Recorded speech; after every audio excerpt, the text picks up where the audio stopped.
श्रियकान्ताय कल्याणनिधये निधयेऽर्तिनाम् श्रीवेङ्कटनिवासाय श्रीनिवासाय मङ्गलम्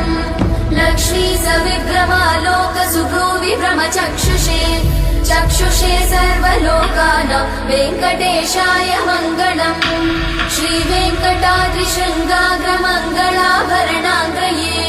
मङ्गलानां निवासाय श्रीनिवासाय मङ्गलम् सर्वावयव सौन्दर्य सम्पदा सर्वचेतसां सदा सम्मोहनायास्तु वेङ्कटेशाय मङ्गलम् नित्याय निरवध्याय सत्यानन्दचिदात्मने सर्वान्तरात्मने श्रीमद् वेङ्कटेशाय मङ्गलम् स्वतः सर्वविदे सर्वशक्तये सर्वशेषिने सुलभाय सुशीलाय वेङ्कटेशाय मङ्गलम्।